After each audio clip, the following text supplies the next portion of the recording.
Let's kick things off with the Olympics. It's where people who sacrifice their entire lives to athletics compete to see who didn't waste their time. The Summer Games are on track to start this coming July in Tokyo. And today, we got our first look at the new fit. We're getting a look at what some athletes will wear at the Summer Olympics in Tokyo. Ralph Lauren unveiled these uniforms for Team USA. Russia is also showing off red, blue, and white uniforms. Check out Canada's entry. They are set to wear these denim jackets for the closing ceremony. Designers say it captures Tokyo's culture. Okay, say what you want about Canada's uniforms. I know people are making fun of it, but personally, I love it. I mean, I didn't even realize this year's Olympics were being hosted by Sunglass Hut. And they have so much personality.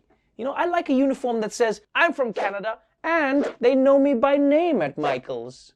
Plus, at least Canada's outfits are different. I mean, other countries' uniforms are boring, man. They all got the same sleek look. Only Canada had the guts to come out and be like, we're just gonna keep wearing the same thing we wore during the pandemic, eh? The only problem I have with Canada's uniforms, if I'm honest, is that they're too relatable. Yeah, people at home will be like, hey, I have an outfit like that. Maybe I can do the shot put. But no, Jerry, you cannot. Curling, maybe, but nothing else. But for real though, I wish all of these Canadian athletes the best of luck at the 1992 Olympics. And speaking of national pride, here's a really fun, uplifting story. An Oklahoma cafeteria worker recently passed her U.S. citizenship test and was welcomed with open arms. It was a total surprise, and all these students lining the halls at Prairie Vale Elementary School in Edmond, Oklahoma were in on it. Celebrating their beloved cafeteria manager, Janet Lopez, this week, who had just passed the test to become a U.S. citizen. All the students give me hug, United USA, was excited. I was crying like a baby, and the teacher were crying.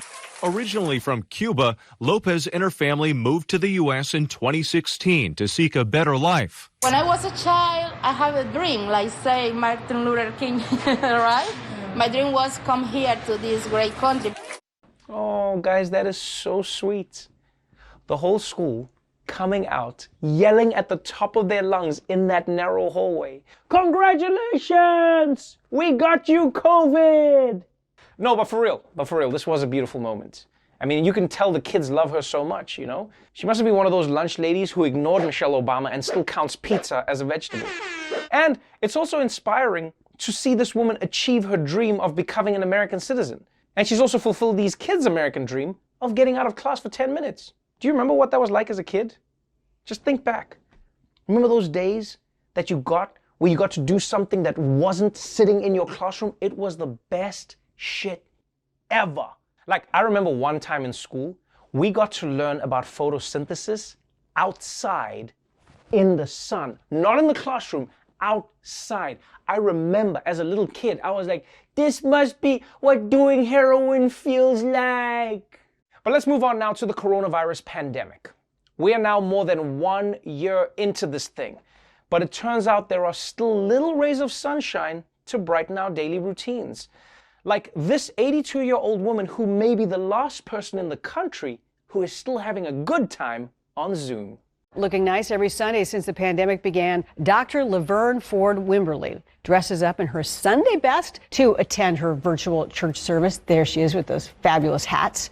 She's a retired educator from Tulsa, Oklahoma. Dr. Wimberly was already known for her head-turning outfits at the Metropolitan Baptist Church. Now she's turning heads by posting a picture of her outfit every Sunday, sharing it on Facebook. Since the pandemic began, she's been very careful to not wear the same outfit twice. Wow. This lady puts everyone at church to shame. I bet she even sees a statue of Jesus and is like, huh, sandals again? I mean, maybe this is why the British royals are so hesitant about bringing black people into the family. They know that black people are the only ones with a stronger hat game. And you know what? This lady inspired me. I'm not going to let the pandemic get me down. I'm going to cheer myself up by putting on a nice hat. Boom! Oh, yeah. Oh, I feel so much sadder now. How did that happen?